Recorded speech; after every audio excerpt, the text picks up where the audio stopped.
जी अस्सलाम वालेकुम व्यूअर, मैं हूं जी डॉक्टर शफीउल्लाह खान और आप देख रहे हैं अलसेफ होमियो। दोस्तों, आज की वीडियो बहुत अहम है। वो इस सिलसिले में कि खून के बारे में हमने आज बात करनी है, दैट इज़ ब्लड कैंसर, जो कि एक बहुत ही ख़तरनाक और ज़िंदगी को ख़तरे में डालने वाली बीमारी होती है। और इस पर हम बात करेंगे कि ये किन वजूहात पर होती है, इसके अलामात क्या होते हैं और इसके पॉसिबल जो ट्रीटमेंट्स हैं वो क्या क्या हैं।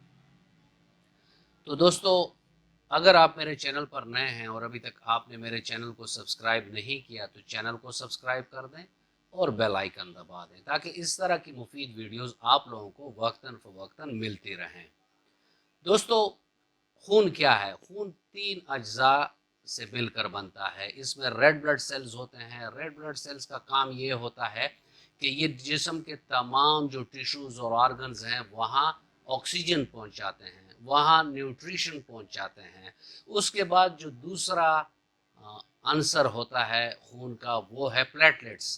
प्लेटलेट्स क्या काम करता है? प्लेटलेट्स अगर हमारे जिस्म से कहीं भी खून का अखराज शुरू हो जाता है ऑपरेशन में, या ज़ख़म लगने की वजह से, या एक्सीडेंट में किसी भी वजह से खून निकलना शुरू हो जाता है, तो ये प्लेटलेट्स जाकर वहाँ खून को कोआगुलेट करते हैं, यानी उस खून को रोकने का काम करते हैं। फिर जो तीसरा आंसर आता है खून का, वो है white blood cells. White blood cells क्या हैं? ये हमारे बॉडी का डिफेंस मैकेनिज्म है। यानी हमारे जिस्म में अगर वायरसेस आ रहे हैं, बैक्टीरिया आ रहे हैं, या कोई और जर्म्स आ रहे हैं, या आम जुबान में आप जरासीम समझ लें कि वो जरासीम जो जिस्म को बीमार करते हैं, अगर ये हमारे बॉडी पर अटैक करता है तो फिर ये वाइट ब्लड सेल आकर उनको ख़त्म कर देता है और जिस्म को बीमार होने से बचाता है। आज जो हम ब्लड कैंसर की बात करेंगे, दैट इज़ ल्यूकेमिया का।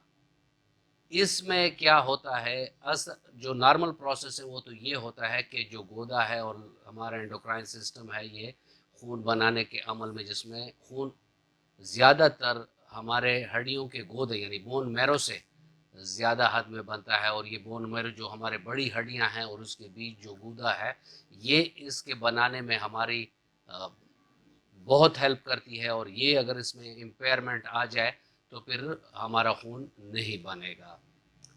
तो ये गोदा जो है, हड्डियों का गोदा जो है, ये वाइट ब्लड सेल्स एबनॉर्मल तरीके से ज़्यादा बनाना शुरू कर देता है।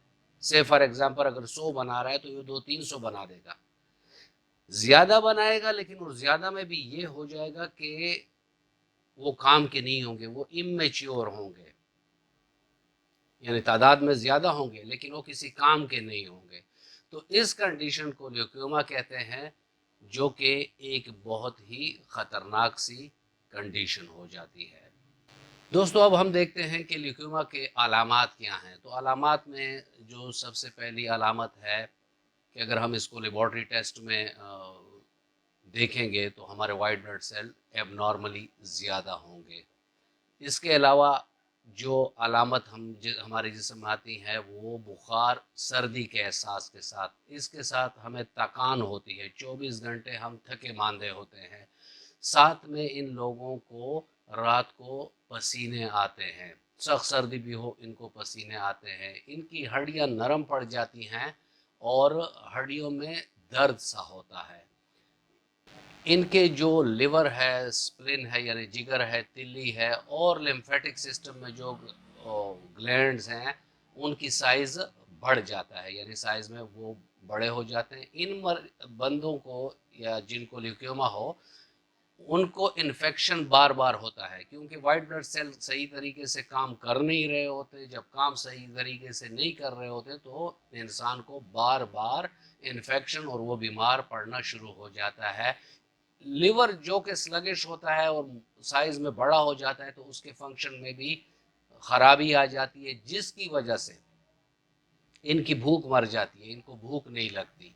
भूख नहीं लगती तो साथ में इनका वज़न कम होना शुरू हो जाता है। इनके जिस्म पर सुर्ख सुर्ख से दाने पड़ जाते हैं, स्किन इरिटेशन भी होती है, खुजली भी हो सकती है, और साथ में ये मरीज़ डे बाय डे पीले पड़ना शुरू हो जाते हैं। इनके जिस्म में ओडिमा सा आ जाता है, यानी जिसे कहते हैं सूजन सी आ जाती है। تو یہ تھی کچھ چیدہ سی علامات۔ دوستو اب چلتے ہیں اور دیکھتے ہیں کہ لیوکیوما کی وجوہات کیا ہے، کس وجہ سے ہوتی ہے۔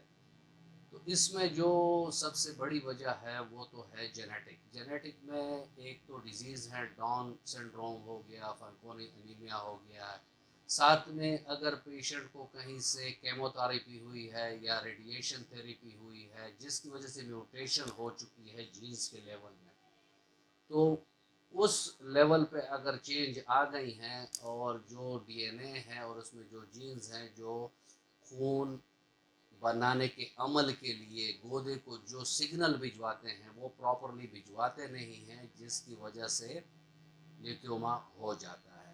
پھر وہ مریض آ جاتے ہیں جن میں ایچ آئی وی ہو یا ایڈز کے مریض ہوں، پھر وہ مریض آ جاتے ہیں کہ ایکس رے یا کوئی اور ایسے میڈیکل کی جو سی ٹی اسکین ہو گیا، ایم آر آئی ہو گیا، یا ان کا ایکسپوجر ہو ایسے ایکس رے ریز کے لیے یا کسی اور ریز کے لیے، تو ان میں بھی لیوکوما ہونے کا خطرہ ہو جاتا ہے۔ ساتھ میں دوستو ایسے مریض جن کے فیمیلیل ہو، یعنی خاندان میں یہ کام، یعنی کینسر کے مریض اور بھی ہوں، تو ان میں بھی چانسز زیادہ ہو جاتے ہیں۔ زیادہ مقدار میں اسٹیرائڈ لینے سے بھی یہ پرابلم ہو سکتی ہے، کیونکہ اسٹیرائڈ بھی باڈی کی جو میٹابولک اور کیٹابولک فنکشنز ہوتے ہیں بنانے اور توڑنے والے، جو ایک بیلنس اللہ رب العزت نے بنایا ہے ہوا ہے، تو ان میڈیسن سے وہ بیلنس ٹوٹ جاتا ہے، جس کی وجہ سے پھر پیشنٹ کو لیوکیوما ہو سکتا ہے۔ دوستو کسی بھی بیماری میں سیلف میڈیکیشن آپ لوگوں کو نہیں کرنا چاہیے، اور اسپیشلی اگر بلڈ کینسر کا مسئلہ ہو، لیوکیوما کا مسئلہ ہو، تو ڈیفینیٹلی کسی کمپیٹنٹ ہومیوپیتھک ڈاکٹر کے پاس آپ جائیں، کیونکہ ہومیوپیتھک میں اکثریت کیسز لیوکیوما کے ٹھیک ہو جاتے ہیں، اور ان میں جو دواؤں کی جو فہرست ہے وہ بہت لمبی ہے، جس میں چیدہ آپ کو میں اگر بتاؤں تو اس میں پہلی دوائی جو آتی ہے وہ میازم کی آتی ہے، کہ آپ پیشنٹ کا میازم معلوم کریں کہ اگر وہ سورا کا پیشنٹ ہے، سفلس کا پیشنٹ ہے، سائیکوسس کا پیشنٹ ہے، ٹیوبرکولر میازم کا پیشنٹ ہے، یا کینسر میازم کا پیشنٹ ہے، تو جس میازم میں وہ پیشنٹ پڑتا ہے پہلے اس کو ایک میازمیٹک ریمیڈی دے دیں، پھر وہی ڈاکٹر آپ کو ڈیسائیڈ کر کے دے گا کہ کس علامت پر کون سی دوائی کس طاقت میں کتنے عرصے تک ہم نے دینی ہے۔ دواؤں کی فہرست لمبی ہے، جس میں چیدہ میڈورونیم ہو گئی، توجا ہو گئی، کیلکیریا فلور ہو گئی، کیلکیریا فاس ہو گئی، یعنی بہت لمبی فہرست ہے علامات کے مطابق۔